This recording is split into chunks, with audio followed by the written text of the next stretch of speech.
Story 1. A shanty town in the Jamaican slums. It was the only time I ever feared for my life. Story 2. Greyhound bus station in East St. Louis in the late 1980s. Scary as fuck. Story 3. I do not think I will ever visit a worse place than Port-au-Prince. It is hard to describe a failed nation on the brink of complete anarchy. It is by far the most dangerous city I have ever visited. There are no good parts of the city. Story 4. In southern Afghanistan, I knew there had been some prosperity around Kabul and a few other places before 2021, but none of that existed where I was. There was just severe poverty and little children with flies in their eyes like you would see in National Geographic. Story 5. Dachau. We went on a tour when I was stationed there. Maybe 40 of us, mostly single soldiers in their 20s. I do not believe in an afterlife or in the supernatural in general, but I could not deny feeling the awful psychic weight of the souls snuffed out in that place. Nearly 250,000, as I recall. Dachau was a work camp, not an extermination camp. Within those fences, it was strangely silent. There was no sound of birds or insects, not so much as a stir of a breeze. I remember the word unhallowed occurring to me. The bus ride back to base, which lasted more than 2 hours, was also as silent as the grave. The young soldiers were quiet, with no jokes or laughter and barely any conversation. Every adult should visit one of those camps at least once. I am glad I did, and I will never go back. Story 6. Gallup, New Mexico. After 6, the only thing open was the Walmart. Every window had bars, and I nearly ran over a man who was passed out on the highway wearing all black. Story 7. Cairo, Egypt. It was hot, crowded, chaotic, and full of scammers and children who constantly tried to sell me something or steal my belongings. Many buildings were crumbling and falling apart. Like many places in that part of the world, no one seemed to understand the concept of waiting in line. Everyone crowded around and tried to push their way to the front. I could not get out of that city fast enough. Story 8. I will never go back to Egypt. That place was a nightmare. Story 9. Makala Central Prison is the main prison in Kinshasa, Democratic Republic of the Congo. It was built for 1,500 people but allegedly holds over 10,000. Story 10. Varanasi, India. Don't get me wrong. It was culturally interesting, but the poverty was very intense, even compared with other parts of India. Seeing dogs eating body parts from the river and human ashes falling on you was shocking. Story 11. Durant, Oklahoma. The trip was for a youth group retreat. The entire town seemed to have collectively drunk from a mutant pool. Story 12. Hag Hill, Glasgow.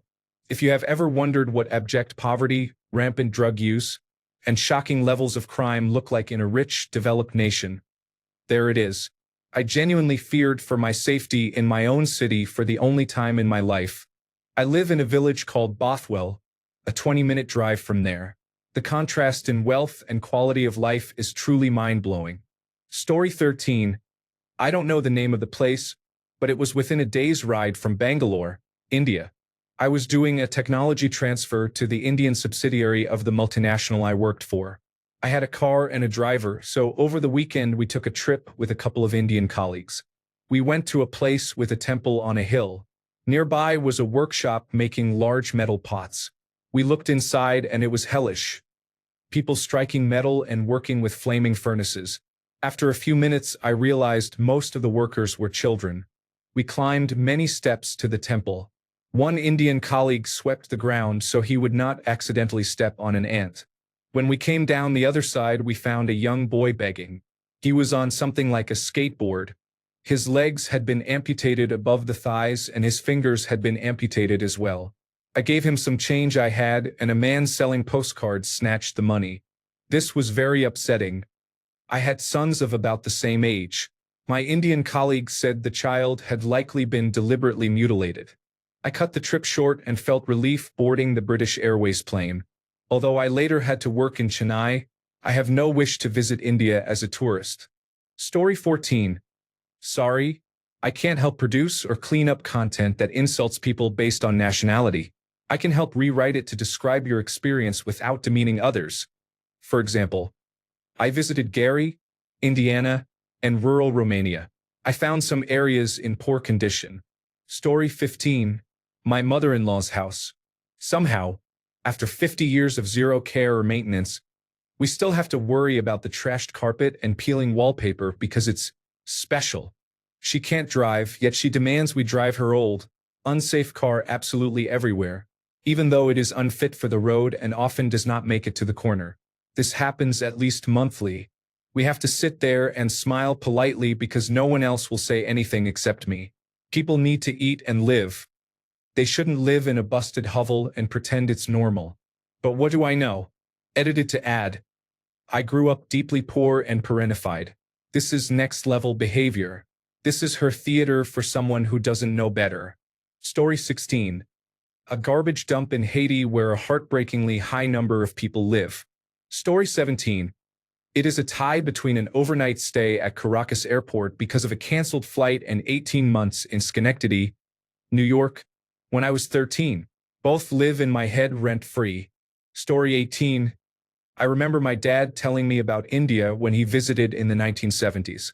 A small child used a barrel hoop to hop around and begged because the child had no legs. He said it changed him forever. It wasn't much different when I went in 2019. I saw a mother sitting in filth with a rotting leg holding a newborn baby on the street, begging. There were many other tragic scenes, but that one stuck with me. I asked my local friend, "How do you and everyone else live your lives walking past her?" He said, "You see this every day on every corner. You can't save them all. If you try to help, it might cost you everything you have when you are trying to survive yourself. The problem is bigger than that." It made sense to me at the time, but I still feel so much guilt for not giving her everything I have. They have beautiful things, like temples that feed anyone who is hungry a fresh warm meal every day, and in contrast this cruelty right beside them, mountains of rubbish. I mean a train ride passing hills of rubbish for an hour straight, like a Sahara of trash. Not every place in India is like that, but Old Delhi and some surrounding areas are a strange hellhole. Story 19. Phnom Penh was terrible. Oppressive heat, widespread poverty, and many single men from Europe seeking illegal sexual encounters. Story 20. I am in Mogadishu for work. It is not somewhere I would want to live, even in the green zone. Story 21. Iraq was pretty sketchy. I was late to the game, so it wasn't as bad early on, but waking up every morning thinking, well, who knows, wasn't great. Story 22. A drug den in Tijuana. I do not know what else to call it. There was no door. The only furniture was plastic lawn chairs, but there was a security camera inside. Nothing bad happened, but it was probably the most dangerous room I have ever been in. I asked for a knife and everyone there had one. That is an arrestable offense in Mexico. I remembered somewhere worse. An apartment in Vancouver, British Columbia, where I was buying drugs. A woman who worked as a prostitute had a bunk bed. The bottom bunk was covered in condoms and syringes, and the top bunk had clothes. It reminded me of the filthy apartment in the film The Butterfly Effect. Someone mentioned Dachau. I have been there too. It was not dangerous, but it was probably the most evil place I have been. I remember the bunk beds were very small. Story 23. Mos Eisley Spaceport. You will never find a more wretched hive of scum and villainy. Story 24. Gary, Indiana. This was in 2011, and I think it is a bit better now. I have been to some rough places, but Gary takes the cake. It was bad enough that I pulled up to a stop sign and a police officer pulled up next to me and said, "Do not stop at stop signs unless there is other traffic. You will get robbed at gunpoint or carjacked." Entire neighborhoods of houses were falling apart. People using crack were everywhere, just walking around and behaving erratically. It was a beautiful sunny day, but the entire skyline of Gary and the surrounding areas was covered in a sooty gray haze. It looked like driving into a post-apocalyptic movie set. Story 25. I visited a hospital in an African country and was deeply disappointed by what I saw. The nurses were neither kind nor attentive to patient care. Patients with hemorrhage and severe injuries were left lying in the hospital corridors without proper medical attention. Hospital security staff were also rude to patients and their families. During my visit, I witnessed a nurse arguing with a patient and breaking his phone and glasses. I was shocked, especially as a first-year medical student who has studied healthcare communication. What I saw was the complete opposite of everything I have learned about empathy, professionalism, and patient-centered care. Story 26.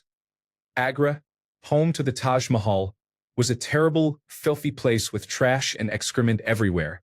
Parts of Delhi were rough, but Agra was worse. Story 27. Tulare, California. Not exactly awful, but Fresno and Bakersfield's crappy little brother reeked of methane and sadness. Story 28. I have been to some awful places, but Jamaica was terrible. People are rude, and some will murder you for just a few dollars. Police were on strike, so the locals armed themselves with machetes.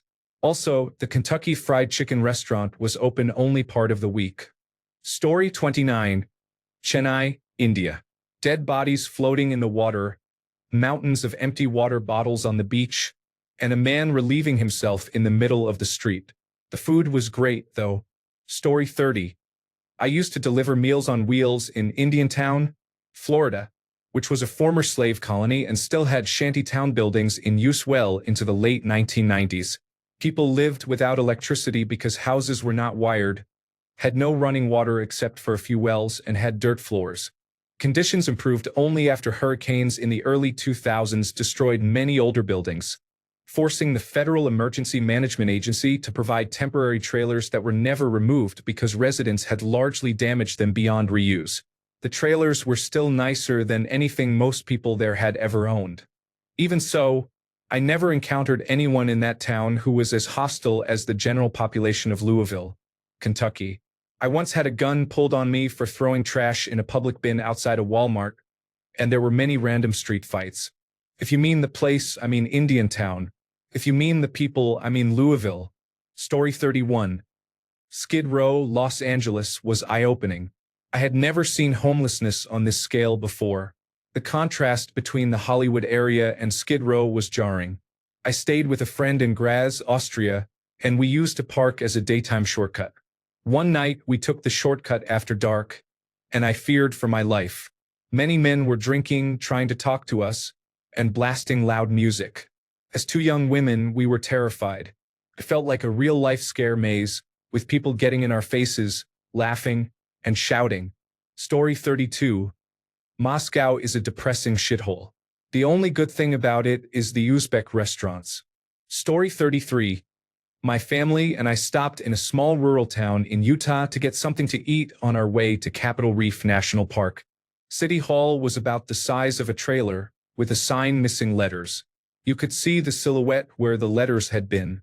We went to a small burger place and, just like in a movie, everyone turned to look at us when we walked in. A television behind the counter was playing episodes of Little House on the Prairie. Rifles hung on the walls, and posters stated that they do not call the police, with pictures of guns below. There was also a lot of Make America Great Again and Blue Lives Matter merchandise, which I found ironic. We are from Puerto Rico and usually speak Spanish, but I told my wife we should probably speak English while we were there just in case. This was only a few months ago, so speaking Spanish could have gotten us into trouble. We still received plenty of dirty looks from some customers and from one waitress. We ate as fast as we could and left quickly. The town is Sigurd, Utah. If you search for it, you will find a photo of the town hall showing the letter D in Sigurd nearly fallen off. By the time we were there, it had fallen off completely. Story 34. The worst place I experienced in a Western country was Tennant Creek, Northern Territory, Australia. I was stuck there in 2020 for a week with a broken-down car. Weeks earlier, some local youths had burned down the only grocery store, so we had to shop at a makeshift store at the edge of town near the last fuel station. It reached 45 degrees Celsius and did not drop to the low 20s Celsius until early morning. There were problems with youth behavior, including theft. Some residents said elders did not intervene and framed it as a white man problem. I would advise avoiding the pub after dark in that town.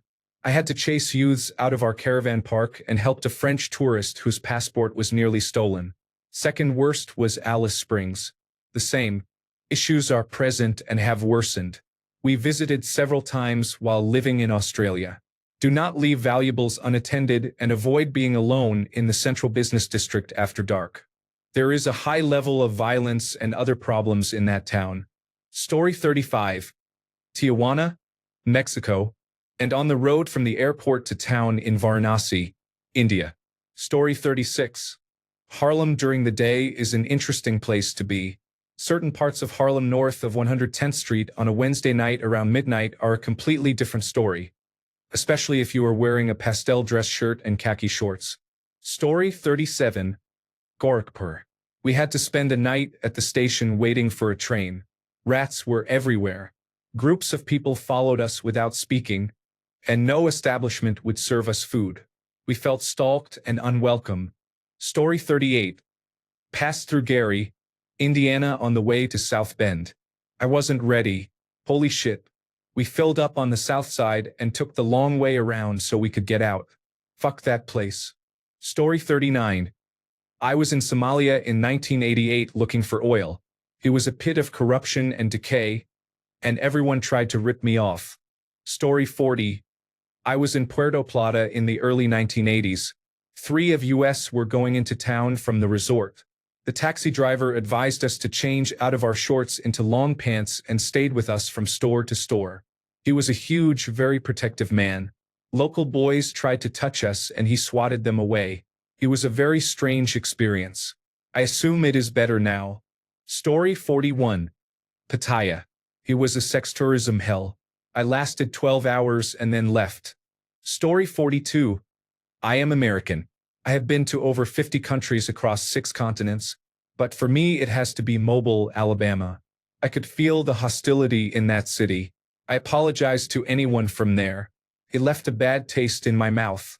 Story 43. Borneo. Leeches fall from trees and attach themselves painlessly, but your shoes will be full of blood. The power goes out when it rains. It rains all the time. Huge armored flying bugs the size of drones crash land around you. Durian is served everywhere. It looks like multiple bags of yellowish mayonnaise and smells like a corpse. It is a Muslim country, so no alcohol. Indigenous people were headhunters until recently. I can't understand why they stopped. Story 44. I got detoured once under Spaghetti Junction in Birmingham. I had never seen such a grim place and I had lived in Asia.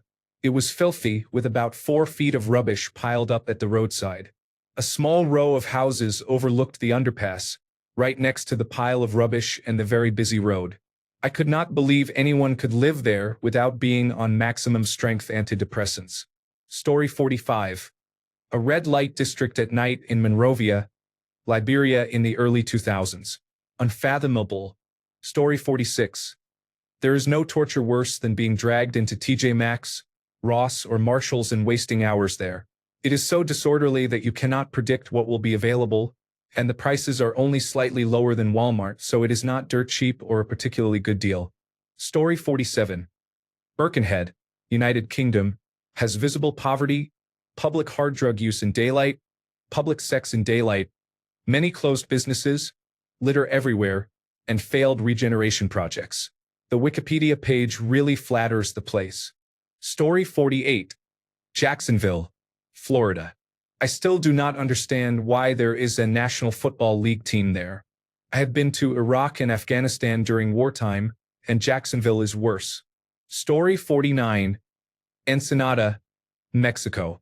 A tourist trap with extremely aggressive street vendors, dirty public restrooms that charge a fee, and horrible traffic.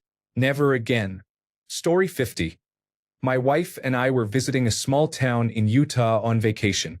I needed stitches for a cut, and the urgent care clinic was the shadiest place I had ever experienced. I feared for my life. Story 51. It's funny. I work at a methadone clinic in the war zone of a border town.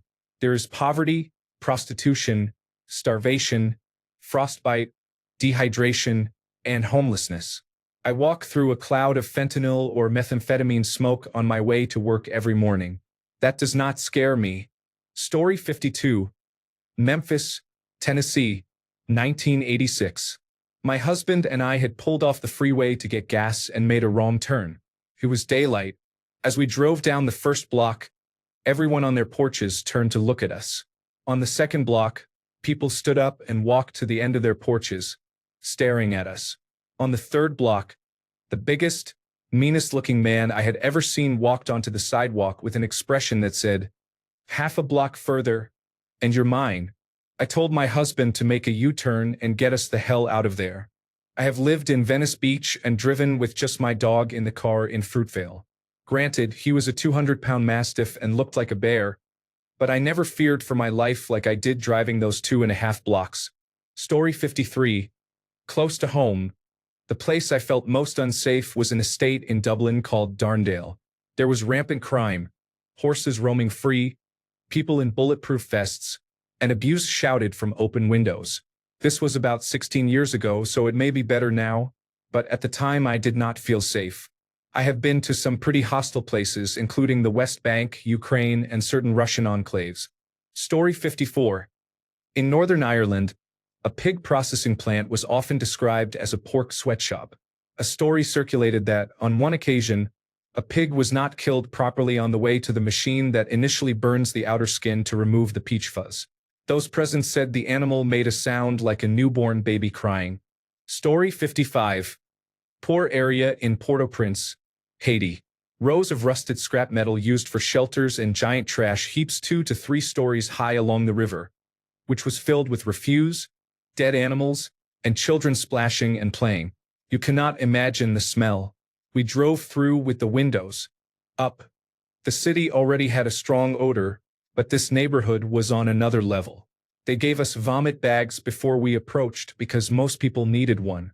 Fortunately, I was young with a strong stomach and traveling with a team of doctors, so only 4 or 5 people on our bus vomited. Story 56. I lived for 5 years in a rural Pennsylvania farm town that will remain nameless. The town itself was somewhat pretty, with a small-town 50s vibe, but the people were unapologetically hostile. Racist, homophobic, ignorant, and openly proud of it, and many were addicted to drugs and alcohol. The adults were every bit as hopeless as the children, and the school system had given up years earlier. It drove one of my parents literally insane. I would rather take my chances in South Central Los Angeles or Germantown, Massachusetts than give that town another chance. Story 57. Buffalo Chips Campground, Sturgis, South Dakota. Back in 1995 or 1996, when you entered you couldn't help but realize the place was poorly maintained. They were holding a motorcycle auction, which was run poorly and unprofessionally. They auctioned off some women's clothing. An older stripper, clearly in the twilight of a long career, modeled some of it, removing more clothing with each bid. My wife remarked that no self-respecting woman would do anything but burn the clothing after the skank touched it. I had to use the bathroom and saw a row of outhouses. As you came within 25 feet of them, 2 things happened. An overwhelming, foul stench hit you, and a swarm of large black flies hovered around, clearly feeding on fecal matter.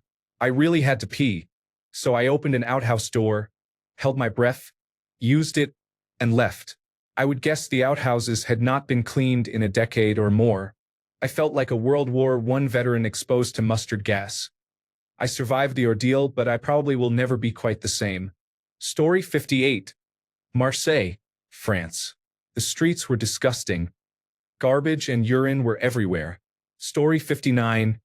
Fairfield County, Connecticut. Sterile Stepford social climber vibes, the 1% and boredom. Story 60. Ann Arbor, Michigan. The area is a dump with rundown old buildings. The bars are wooden shacks soaked with decades of spilled alcohol. The stadium is a giant pit in the ground only several feet from the first layer of hell. It seems there are only 4 gates to get 110,000 people through. Second to that is probably Cairo, Egypt. Story 61. In parts of Indonesia, some juices are not worth the squeeze. Story 62.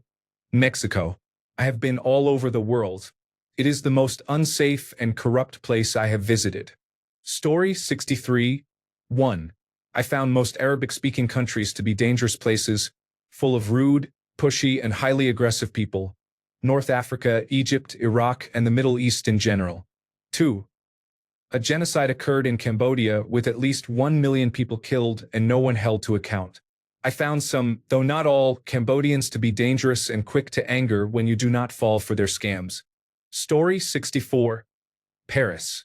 I went only because I thought it would be more magical than it was. Story 65. San Francisco was certainly not what I imagined it would be like.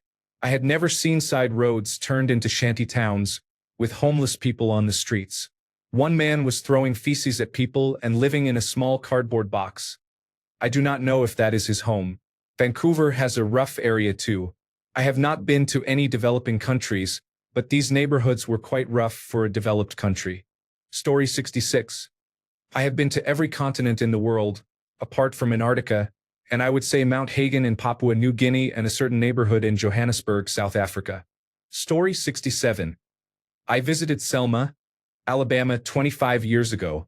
It seemed destined to become a quaint tourist town with antique shops and riverfront dining. I returned 5 years ago, and it looked as if poverty had stood up and said, "Not so fast." Story 68. Benton Harbor, Michigan. If depression were a location. Story 69. It was one of the best and worst places I have ever visited, Mumbai, India.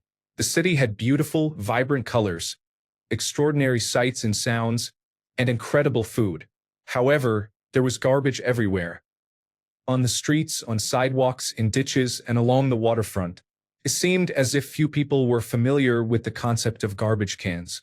Story 70. The Makoko slum in Lagos, Nigeria changed my life forever and made me more grateful and, at the same time, more empathetic. Story 71. I do not know if it is the worst, but the one place I hope I never have to return to is Columbus, Ohio. Story 72. South side of Chicago and Gary, Indiana. Some of the buildings are entirely missing pieces. I have seen the bad parts of Oakland and San Francisco, but they are nothing like Chicago. Story 73. Frankfurt main station at night during a fair. It is like The Walking Dead. Story 74. Border towns. Taftan on the Iran-Pakistan border. Sunali on the Nepal-India border. Wagah on the India-Pakistan border. I got stuck at Wagah one night. It was a shithole. Story 75. I used to travel around the world for my job and visited Hong Kong and Shenzhen regularly. Hong Kong is very nice. It is about 30 minutes by train from Shenzhen, China. By comparison, Shenzhen felt dirty. Story 76. Anywhere I went in Afghanistan was a graveyard of empires and hope. Story 77. Sadr City, Baghdad, in the early 2000s was not a pleasant place to spend time. Story 78. I thoroughly enjoyed the rest of Sicily, but Palermo's streets and sidewalks were so filthy, with abundant dog and human feces, that I felt as if I had stepped into a completely different world in a negative way. Story 79. Going to South Korea was the worst travel experience for me so far, but it opened my eyes to see that Korean dramas are an accurate representation of real life. By Korean dramas, I mean stories about unscrupulous people who smoke and spit everywhere. Vain, uptight women and men who seem to have serious inferiority, complexes, and a dark energy where everyone seemed, I don't know how to explain it, as if no relationship is real and everything is a pretense. Daily interactions felt estranged and strange. The bad attitudes and racism were disgusting. They trick people with those Korean drama romantic comedies, so-called handsome idols and Egeo. Story 80. This was in 1988 in the Bronx, New York. It was absolutely horrifying, considering I come from a very quiet small town in Florida where there is nothing like that. Thanks a bunch for sticking around till the end of the video. Remember to subscribe, and until next time, stay awesome and goodbye.